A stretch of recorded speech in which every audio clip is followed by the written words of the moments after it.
This is Hopton Castle, scene of one of the bloodiest and most notorious sieges of the English Civil War. Time Team have been asked to see if we can find out what it looked like during those dark days, and also to put some ghosts at rest. Because somewhere around here lie the castle's defenders, who after they surrendered were brutally murdered and thrown in a ditch. Or so the local story goes, and over the next 3 days, we'll try and find out what really happened.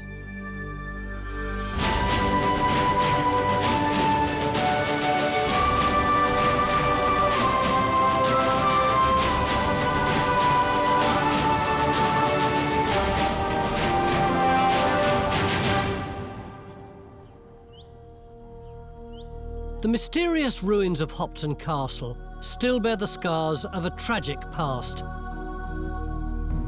400 years ago, this fortress was torn apart by a Civil War siege. The small band of defenders inside, who were loyal to Parliament, gave their lives defending it against an army of King Charles I. Today, only the tower survives as witness to their heroic last stand, and nobody's got any idea what the rest of this castle looked like. So that's where we come in. We've been invited here by the local Preservation Society to try to find out, and maybe to solve a little mystery along the way. Richard, you're our castles expert, and you want us not only to sort out what the castle looked like during the Civil War, but to address the issue of a war crime. Indeed, yes.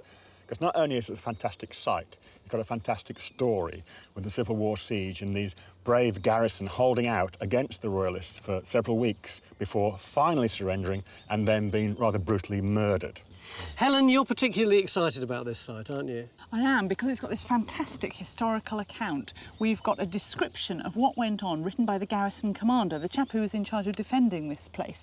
And it gives lots of details of the buildings that were here. But it is rather one-sided. Obviously, it's only his account. And it's a really fantastic opportunity for archaeology to find out how much of this is true. Neil, you're the boss over the next 3 days. How are we going to tackle this site? Very carefully. This is a very sensitive site, Tony. Not only is it a scheduled monument, a nationally important archaeological site, it's also potentially the site of a mass grave. Yeah, I understand we have to be sensitive, but that doesn't mean we're going to ignore the bodies, does it? No, but it's not a grave chase, Tony. What I want to do is actually use the archaeological evidence to see how reliable is this historical site. Can we get traces of the actual siege? How truthful is the history? Most of what we know about the siege of Hopton comes from a man called Colonel Samuel Moore, the garrison commander. He wrote it all down in his journal, and it reads like a novel. Game! Fire! He says that the Royalists attacked the outnumbered defenders 3 times, losing hundreds of men.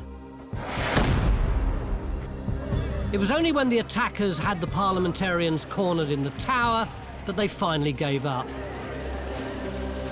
And instead of showing mercy, the Royalist commander put everyone except Colonel Moore to the sword.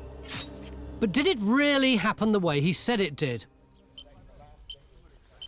Well, first thing first, and that is to find out what this place looked like. So Geophiz get to work looking for buildings. 6 then. OK, thanks. And Stuart, our landscape investigator, starts hunting for the castle's ramparts. From its shape, we suspect our Civil War castle may be medieval in origin. It fits the classic model of a Motte and Bailey, which is basically a big tower on a mound with a defensive ring below it. Suppose we start a trench somewhere about there, yes? It means Phil and Bill, the local English heritage inspector, can make an educated guess where the outer wall might be. This wall, which we think might be part of the original medieval castle and might have been refurbished in the Civil War, down into what we think might have been part of the original backfill ditch, and then up onto this bank, which is probably going to be part of the defences or the assault in the Civil War. Yes? Yes.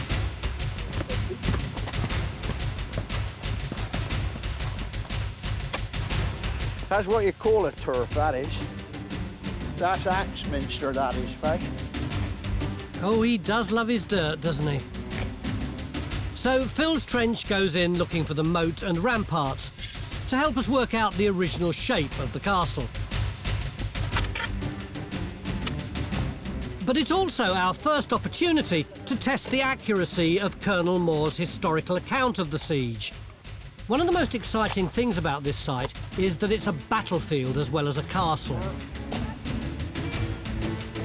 If we can find the outer wall and signs of combat, can we identify where Moore said the Royalists first attacked?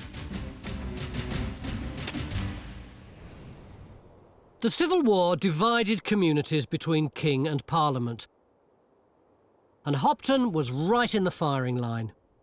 So what more do we know about the men who fought here? They were the only garrison, the only stronghold held for Parliament throughout the region. All the other strongholds, if you look at this map, there are more than 20 of them, were held for the king. You can see, here's Hopton, and it's parliamentarian, and there's just Brampton Bryan to the south over the Herefordshire border that's parliamentarian as well. And everywhere else is royalist. So they were a very isolated group, and they probably felt very isolated and lonely. So there was a lot of tension going on here even before the massacre started? Yes, huge amounts of tension. And we have to remember that people were just terrified of neighbours that they'd lived side by side with for years because of the issue of religion, which became a kind of emergent theme in the war. People were just terrified that a Catholic royalist army was about to attack. So my bet is these guys were probably in the castle because they thought it was the safest place to be. So Hopton was the Civil War equivalent of the Alamo. Alone and with no sign of relief, for 3 weeks, the 30-odd men behind these walls held out against hundreds of royalist soldiers. And over in his trench, Phil thinks he may have found the first evidence of fighting. We've got a musket ball. It's a bit splattered, but it's definitely a musket ball. But is it Civil War? I don't know, but given the site that we're on, I bet it is.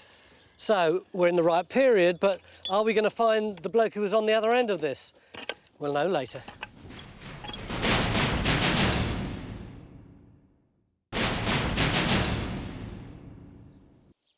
Welcome back to Hopton in Shropshire, where we're trying to uncover the secrets of the Civil War siege, which practically destroyed the castle behind me, and perhaps even find the remains of the murdered garrison, who we think lie somewhere down here.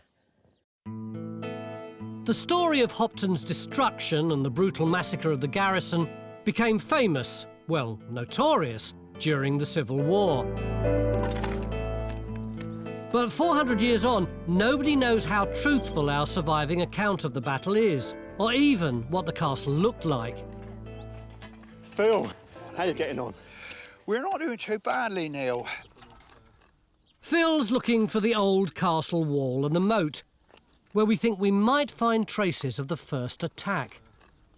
This bank here was we thought originally might be part of the medieval castle defences. Well, we've gone down through it and we're getting masses and masses of brick. Oh, brick. But more importantly, we're beginning to get pottery too. You see here, I mean, here's the base of a pot, and here's another piece of pot, little tiny handle. But I mean, this stuff is clearly not medieval. And when you say bank, are we actually uncovering the foundations of a wall? And is that what that big stone is? Ah, but there's no other stones around it sort of keyed into it to make it into a wall. No, what it seems to be is literally a bank, just muck that's been thrown up, mixed up with rubble and dirt. So that's the sort of thing you could really throw up in a hurry if you knew you were going to be under siege. Well, exactly. I mean, it may, in the end, make us have to rethink about what a lot of these banks are around here. It looks as though this one might not be medieval.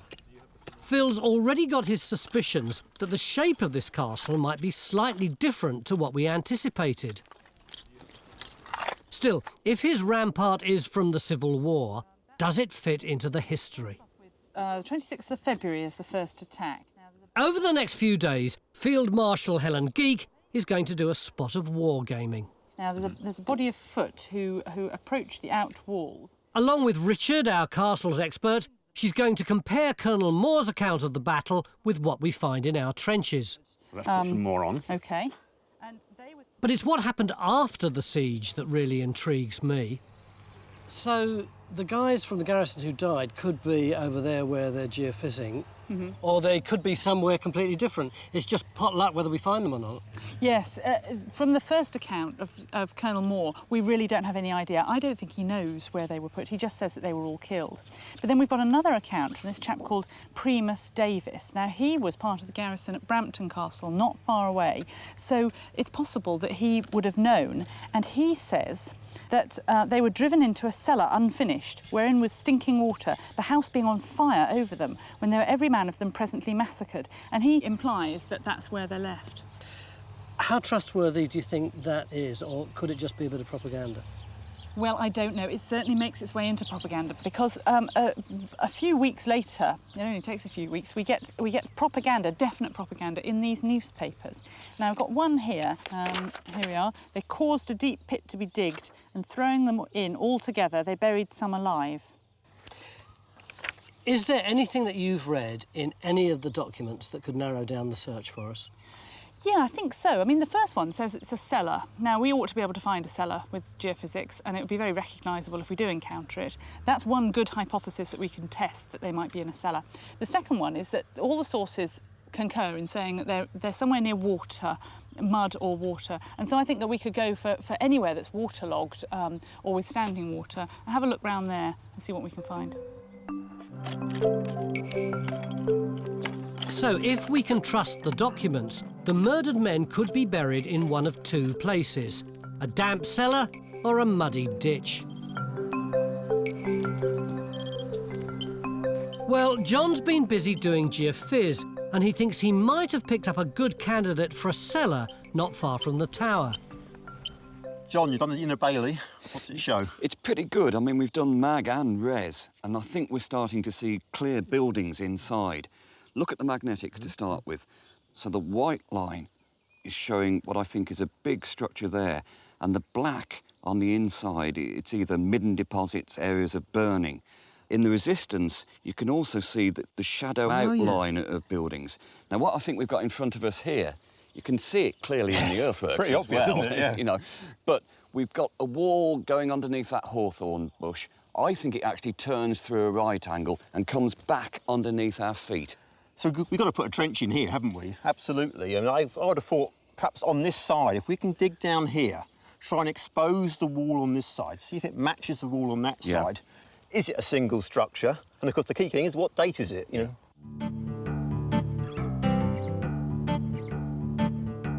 Our second trench goes in to see if we've got a cellar.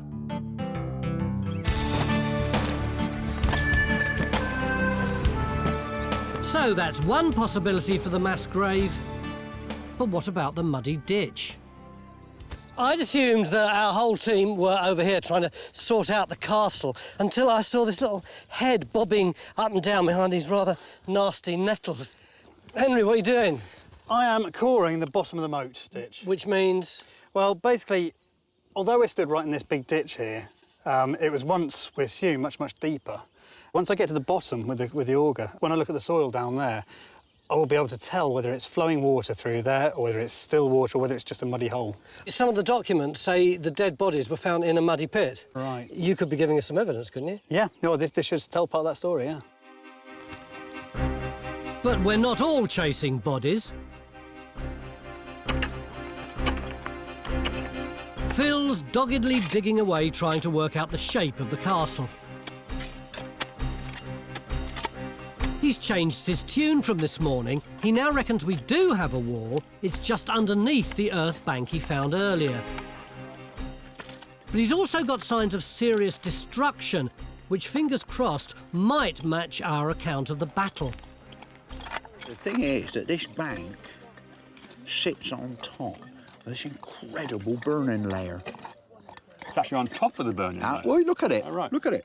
Look at that. Yeah, The burning is running underneath. So the construction of that bank is later than that burning. You know, I do wonder what the hell all this burning is, though.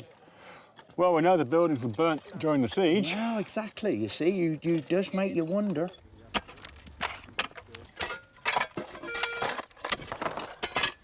End of day one, and as you can see, our trenches are really coming along now. We've got quite a lot of evidence of structures. We've got some really interesting stones, for instance, down there. But Are we in the Civil War? Yeah, we are, Tony. Look, we've got this lovely 17th century token which has been in use exactly at the right time for the Civil War.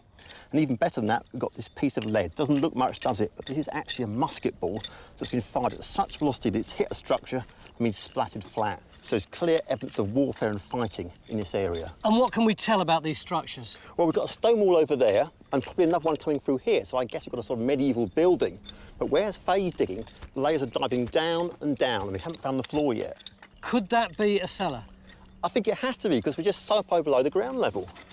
Helen's documents say that the bodies of the garrison were found either in a muddy ditch or in a cellar.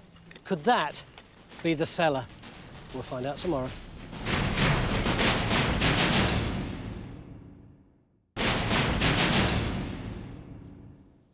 Beginning of day 2 here at Hopton Castle in Shropshire, where we're looking for evidence of the English Civil War, and in particular of the garrison that was slaughtered here. I thought the archaeology would be pretty straightforward, but the more we dig, the more and more confusing it appears to be. Gentlemen, I assumed that what we were going to get was a big moat all the way around it, and then a solid wall to protect the castle. You told me you thought there would be a big empty cellar. We don't seem to have any of those things. I absolutely agree. I thought there was going to be a large wall around the outside, because how else could this place have withstood siege for a couple of weeks? So we put a trench in here and we asked Phil to look for two things: the stone curtain wall and the large moat ditch. And he hasn't done either of them. That is where you went profoundly wrong, Tony. You assumed far too much. When we get down to the archaeology is different, but it is just as exciting. In here, we don't actually have a massive curtain wall, but we do have a building. And that building must have had a wall that faced out over here, which would have acted as a defensive curtain. Look, I'm lashed by your criticism about my assumptions. Nevertheless, surely it would have to be a wall that was more solid than one that had got little houses all the way around it. I tell you what, if you've got a pack of defenders with muskets behind that wall, peppering you with musket shots, that is a defensive wall. OK, that's put me in my place. The shape of this castle is turning out to be rather different from the simple one we imagined. Sorry, I imagined. It looks like by the time of the Civil War, the inner bailey was surrounded by a small and rather unimpressive wall, and instead of a moat, it had earthworks, and at the centre of it could be a very large building. It looks like we're coming onto a sort of different level here. We've been through this incredibly loose, compacted brick deposit, which I guess is what? Do you think the walls of the building? Yeah, that is nice. Neil and Bill are digging a deep cellar, which we hope might contain the bodies of the garrison. But instead, they've got loads of rubble. We're just coming onto these, which I guess, what, are they roofing slates? They look like roof, don't they? So if you've got roofing deposit, if the building was going to collapse in, first of all, I guess the roof would fall in, and then the walls are coming over the top of it. So that would suggest that we're not too far off the bottom of the cellar, potentially the floor level. The brick and the roof tiles clearly belong to a high-status building. It might match something called the brick dwelling house in the sources. Still, it's a little frustrating that we haven't found anything from the massacre itself. And Henry's survey of the moat hasn't got any signs of a mass grave there either. So it's probably time to ask the question I perhaps should have asked yesterday. Can we be sure that the bodies are still here? Wouldn't the relatives of the people who've been killed creep here afterwards, take the bodies away and give them a proper burial, which would mean that we wouldn't be able to find them here all these 100 years later? Well, not really, because actually if you look at the list, which we're lucky enough to have, of the defenders of Hopton Castle, you'll notice an enormous number of very Welsh-sounding names, like Evans, Thomas, Jones. And some of them actually have this W after their name, which probably designates that they actually were from Wales and not local Welsh people. I think all of that suggests that a family would find it pretty difficult to get here from Wales to rebury their dead. It's never occurred to us until now that many of the defenders, like David Evans and Richard Jones, might not be local. Under attack and a long way from home, it makes you realise how isolated and afraid they must have been. And over in his trench, Phil thinks he can now tell the first part of their story. I think in 1644, in this spot, there was a wall. This is the wall. And I mean, whether or not there was a complete building there, I don't know, or whether that building was ruinous, I don't know, but there was certainly a wall here.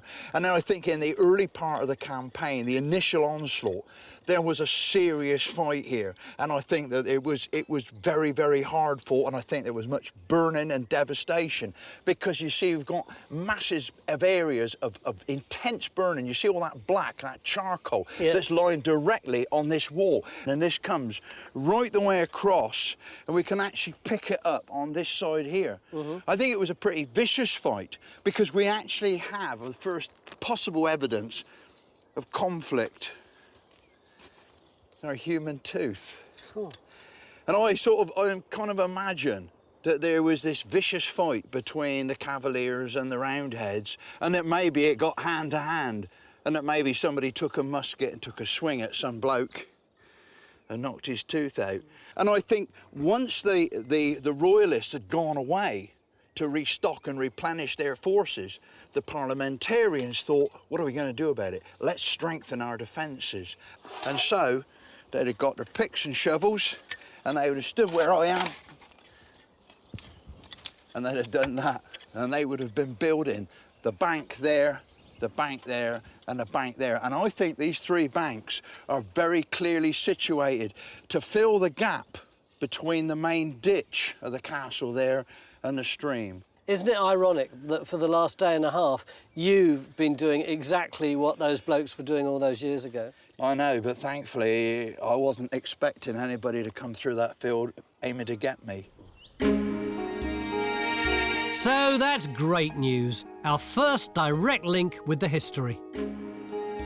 In his journal, Colonel Moore says that after the initial assault, his men raced to build works, temporary defences. And our earthworks also give us a better idea of the shape of the castle. It's much bigger and more complicated than we thought. And it means we need to make a few changes to our battle map. Yeah. So we're going to need a lot more soggy paper, because we've got lots of other banks to build up as well. General Stuart Ainsworth has identified more earthworks like Phil's all around the site. And he's looking for where the second attack happened, when the Royalists actually got into the castle. Moore says hundreds of invaders broke through a burnt-out building, only to find themselves trapped and shot to pieces. But can we take his word for it? Is it possible that so few defenders could kill so many men? Having wrapped up early, Phil's going to find out. Andy? Hello. I've got you a recruit. Oh, well done. Your piece of string's on fire, by the way. It's meant to be. Oh, sorry. It's called slow match. This is a matchlock musket. Otherwise, it doesn't go off bang. Oh, I see. We need this. So are you going to get him to fire a gun? That's the idea. Oh. Bring it down. Firing and reloading a musket was a complicated and time-consuming business. A little bit of gunpowder in there. And I'm going to close the pan, blow off and clear off the loose coals. Which means you don't get sparks landing when you're loading, and the gun can't go off early. That's the idea. Phil, don't get your face quite so close. Then I'm going to cock the match. I'll present, I'll open the pan, and I'll squeeze the trigger. Right, Phil, show us how it's done properly. I think I'll leave him to it for a bit. Lunchtime on day 2, and with the layout of the castle changing, we're now having a long, hard think about our brick building in the middle of it. I know you don't usually like dating these things, I don't, no. So what am I going to be able to press you to say about it? Surprisingly, I think I could be quite happy in dating this particular brick. Oh, really? Nothing happened at this castle site after the Civil War, as far as we can tell. That's true. Yeah. This is a typical 17th century handmade brick, so we can put it into the first half of the 17th century. Can't be after 1644. Can't be after 1644. Also, in Shropshire, we've got plenty of timber-framed and stone buildings. Brick is a very late arrival. It's not until the middle of the 17th century where they become common in the highest status building. So I'd be quite happy to date that between about 1600 and 1640. Oddly, it's starting to look like we've got a really rather grand 17th century house slap bang in the most strategic part of the castle. And it seems to have been destroyed in the Civil War siege. Can you see that really intense charcoal area there? I almost wonder if that's like a burnt beam that's perhaps collapsed down. The burning also means we haven't given up hope of finding a mass grave here. We know that one account says the men were executed in the cellar of a burning building. This is beginning to be more like one of those crime scene investigation shows than a Time Team. Bit of gold. But then, as is always the case on Time Team, something turns up which you don't expect. I heard some bleeping and the words gold. Oh, yes. We've got a gold-hammered coin. Oh, wow. And that came out from here? Literally out the spoil from the bottom of this trench. This extraordinary thing about gold, that when it does come out, it just shines straight away, doesn't it? It does, yes. As if it was put there yesterday. Look at your face. You're quite pleased, aren't you? Very pleased. It's made my year. Helen? Yeah? Could you come and have a look at this? Gold coin. Nice one. Oh, my goodness, how extraordinary. That says Jacob, that's James. Yes. And, well, I think that that is James V of Scotland. I mean... And when was James V of Scotland? Well, he's around Flodden, isn't he? So that's like the beginning of the 16th century. The intriguing thing is, what's a gold coin doing in the bottom of our cellar? Is that where it came from? Yeah. That is fantastic. We've got to find out how long this circulated for. Yeah. That is just amazing. Helen's got to double-check the date, but could this gold coin have been dropped by one of the garrison, or even by their killers?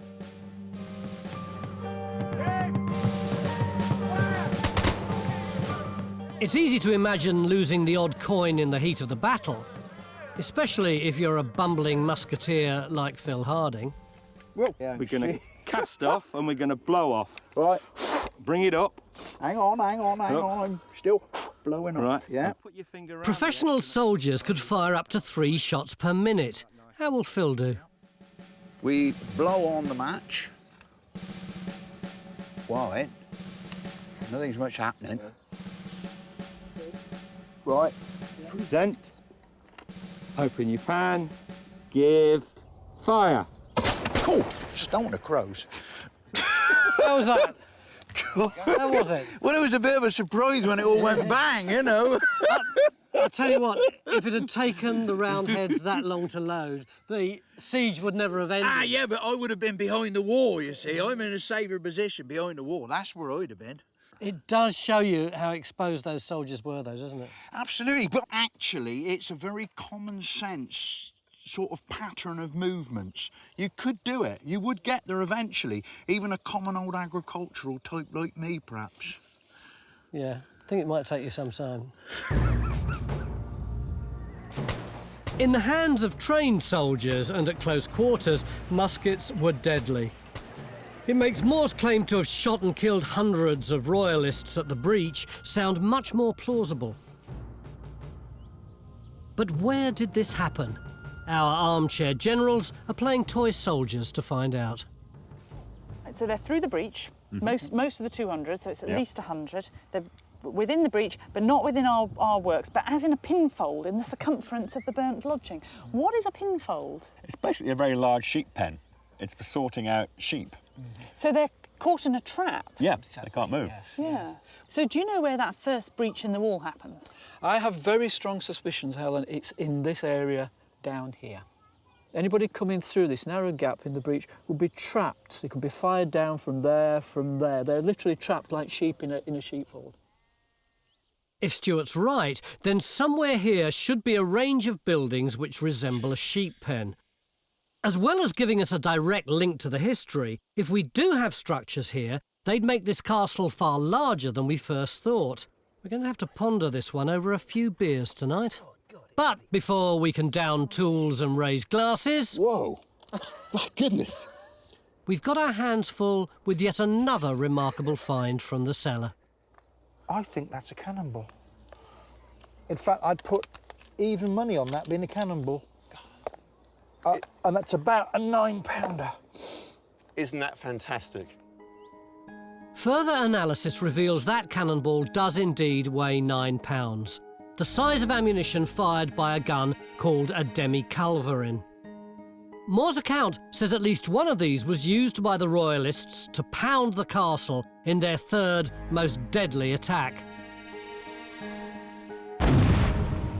So could this mean we're close to the end of the siege? Do you feel how heavy that is, Tony? Just that little bit of it is some weight, isn't it? Yeah. Imagine that coming crashing in through the walls and landing right in the bottom of the cellar. I'm in no doubt now that this is the brick dwelling house referred to in the siege accounts. And what we know is that the defenders set fire to it to stop the Royalists using it. So I guess what we've got here is evidence of burnt timbers being fired on with ordnance. Surely this now locks us in, the history and archaeology together. But there's such a little bit of it. That's what's so frustrating. Yeah, I'd really love to see some more of this. I think we should open up the trench a bit further.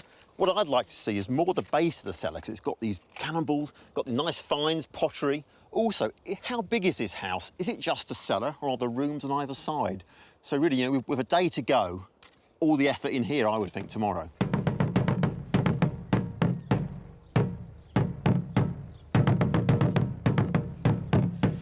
It's been a really exciting day too for us, particularly as far as the finds are concerned, including our wonderful gold coin, which we now know was called a quarter laurel. It was worth 2 weeks' wages for an ordinary soldier, and we've got a very precise date for it now. It's 1623 to 1624. But tomorrow we come to the really exciting part of the story, the final attack on the castle, which led to the supposed massacre of the people inside it. Let's hope tomorrow we can really find out what actually happened. Although Phil already knows how the Cavaliers got into the castle. Don't you, Phil? Too right, I do.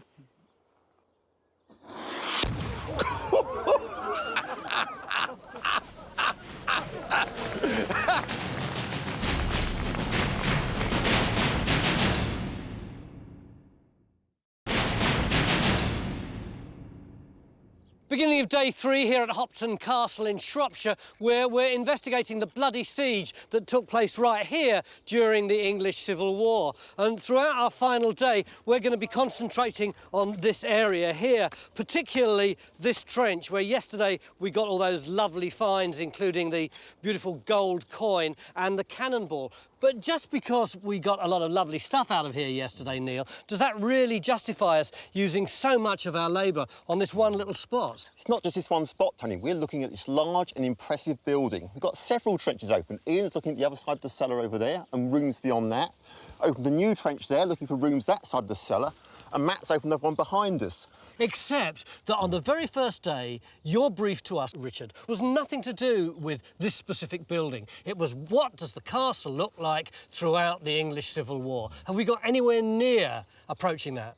I think we already have. We've already investigated not just this building, but a lot of the other lumps and bumps around the site, so we know where other buildings were. The landscape now makes more sense to put the whole thing into its context. So I'm quite happy we know a heck of a lot more of this place now than we did on day 1. Trust me, Tony, this trench here will give us the best evidence for the siege.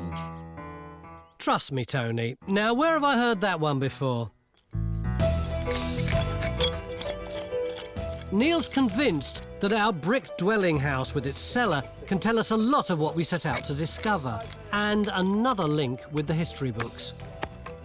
But even though we've got less than a day left, we're still doing geophys. Yesterday, Stuart wanted us to look at the other end of our site. Not only does he think there could be more buildings here, he thinks it could be where the Royalists first broke into the castle. What a beautiful spot you've brought me to. Get a lovely view of the castle here. But there's nothing here. There is something here, though, because if you look in this area over here, Phil, there are lots of lumps and bumps that suggest that there might have been buildings here and walls, that there were things blocking this end up here.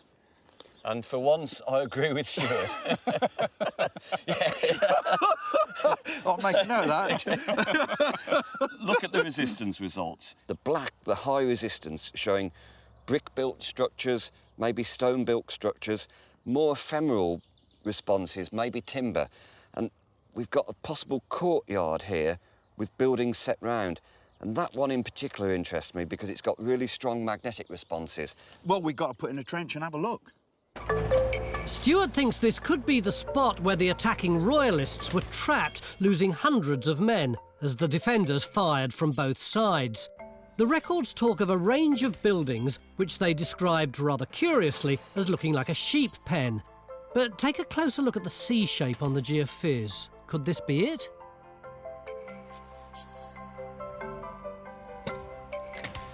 One thing's for sure, this is no longer your typical castle. We've always assumed Hopton is a medieval Motte and Bailey-style fortress, thanks to the 14th century tower. But is this crumbling and frankly rather dangerous structure all that it appears to be? Richard, is it going to fall down? It would have done if it's just left as it is at the moment. It does look in a terrible state, though, doesn't it? It's awful inside, yes. You know what strikes me about it is that it looks very old-fashioned. Because it looks almost like one of those old Norman castles from 100 or even 200 years previously. It's one of a handful of castles in this area that look far older than they actually are, all built after the end of the worst of the Welsh Wars, around 1300.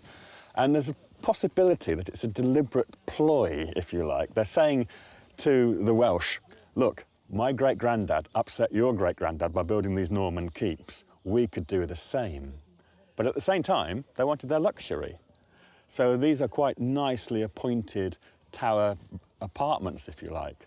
But does that mean they weren't that good at defence? They're not that defendable, because although they look great big thick-walled things, the actual walls are honeycombed with chambers and window apertures and that sort of thing, so they're not that strong.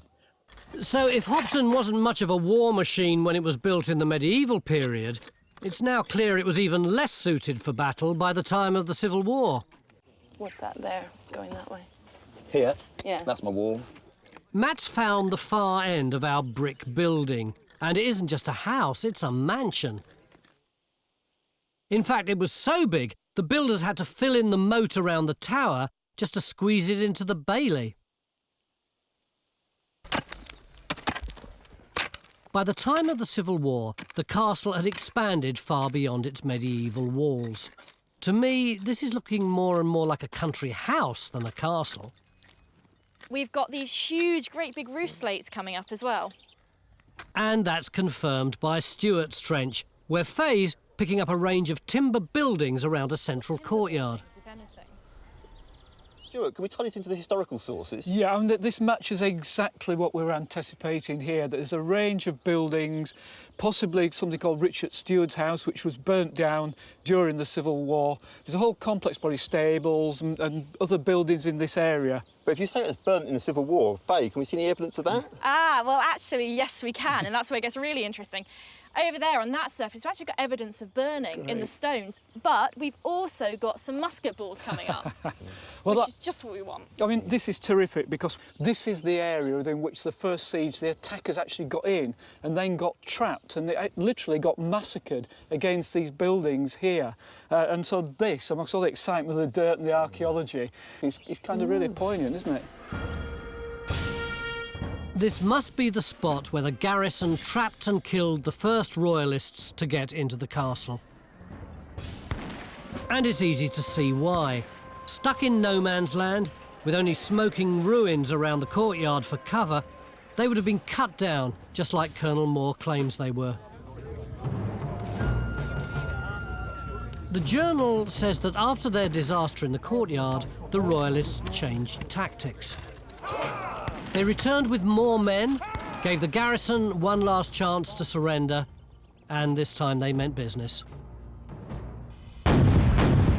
They bombard the outer wall of this castle with heavy cannon to try and make a breach in the wall. Yeah, it says that they're shooting at the outside wall from 9 o'clock in the morning till 5 o'clock in the evening, and they hit it with 96 shots. By my maths, that is 1 shot every 5 minutes, which is an incredible amount of firepower. It is, isn't it? I mean, in the end, it was successful. They did make a breach in that wall, and of course the defenders had rushed up and tried to stop them getting through. It's at that point that the hand-to-hand fighting starts with the pikes and the muskets and the clubs and everything, and they're doing that for 2 hours. It must have been absolutely horrendous. Stuart thinks the Royalists bombarded the castle from the high ground, breaking down the defences in the south. And our analysis of the musket balls does suggest they were fired from some distance away, raining down on the men cowering inside the brick building. Look what we just found. This is a lead musket ball, but it's been embedded into the brick. It's fantastic. So it's just hit, hasn't it? And then just flattened as it's hit the brick wall. It's actually still got bits of brick embedded in that side, which is incredible. Our archaeology has now built up a terrifying picture of the final 48 hours of the defenders' lives. And it backs up Colonel Moore's journal in every detail. After being bombarded by constant fire with the attackers through the breach, the defenders set the brick mansion on fire before fleeing to the tower. A terrifying sequence of events which we found in both the archaeology and the documents. They were now at the mercy of the Royalist commander, Sir Michael Woodhouse. And Richard thinks he's worked out how he forced them to surrender. All I had to do is run up the bank and attack that. That looks like a door, but it's actually a window opening. Now, they're trapped on the top floor. They can't do anything about people attacking the bottom of the castle. So this is another example of this building not really doing its job as a defence because it had a vulnerable window close to the ground. Yes, because the window, either side of the window, the wall is only about that thick. So it's dead easy to actually bash through. I think what we can see there is what was done during the Civil War. And that's what makes them give up, because they think that they're going to lay explosives and they say it's better to surrender than to be blown up. Yeah. Extraordinary, isn't it, to see something so vulnerable from all those years ago that led to such a terrifying end. Yeah. It's ironic that the strongest-looking part of the castle, the tower, was actually the weakest. And everything we found over the past few days suggests that in both medieval times and during the Civil War, Hopton was more of a country house than a castle. It's turned our knowledge of this place on its head and explains why the defenders failed to hold on to it. But it also begs the question, why did Moore and his men defend a hopeless cause? Why did Moore refuse to surrender when he had 3 opportunities to do so? It's difficult to explain. We can only think that he must have been inspired by religious fanaticism or by the belief that God would come to his aid, or because he was terribly afraid of the Royalist army. He'd possibly been reading the newspapers as well and hearing these stories about the massacre of helpless prisoners, and he possibly didn't trust the Royalists off for a quarter. What about the other side? Why did Woodhouse allow such a terrible atrocity to take place? Well, that's the really difficult question to answer. Somehow, we were off the map of chivalry, and chivalry and honour did operate in most of these Civil War encounters. There were rules that you could follow, like table manners. The fact that the first offers of quarter were refused may have made him feel that they were off the map. But I suspect one of the accounts of the massacre says that Woodhouse left his men to themselves for 3 hours. It was normal Royalist behaviour, but in this case they seem to have been particularly violently inspired, and that might be the cause of the massacre. But evidence of that massacre continues to elude us. With no signs of a mass grave anywhere else, we were praying that we'd find one at the bottom of the cellar. But alas, as the day draws to a close, we've got to admit defeat.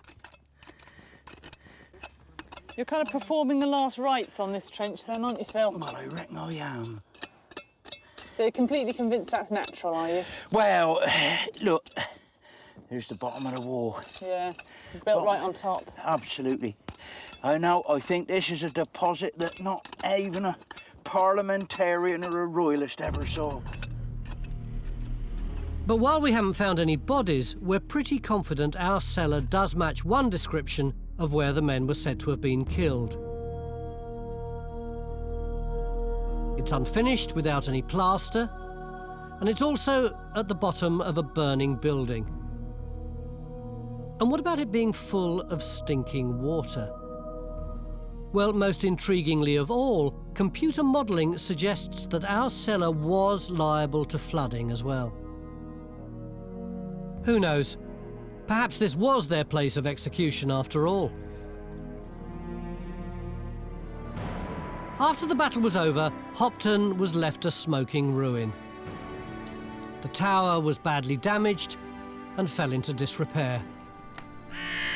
For several weeks, a small band of men had turned this country house into a small fortress and held out against overwhelming and terrifying odds. 400 years on, we've pieced together their last stand and discovered the magnificent 17th century chamber block where they fought and may have died. This morning, Neil, you said to me, Tony, the excavation of this trench will unveil the story of this castle. Has it done that? Oh, it has. The archaeology has worked out so well. What we've now found is this huge post-medieval cellar. It's about 20 metres long, and above that you've got to imagine a 2 or 3 storey brick house. And it was placed here deliberately to replace that. That was old-fashioned, old news. If you had money, this is how you lived. Imagine chimneys, fancy windows, plastered ceilings. This was all mod cons. It is ironic that the new building should have been burnt down and the garrison retreat to the old one. Absolutely. At the time of the war, forget the word castle. Hopton was a house, and fighting was taking place in all sorts of places during the Civil War, not just on set-piece battlefields, not just storming of castles, but everyday houses were being attacked and bloody murder was taking place at close quarters. It is frustrating, isn't it, that we didn't manage to find any evidence of the guys who died? It is, but I guess it was always a long shot. We've only dug a tiny little fraction of the cellar. They're here somewhere. They'll stay there for generations to come. And in the meantime, the story of their death remains a little bit of a mystery, and maybe that's no bad thing. Yeah, I think so.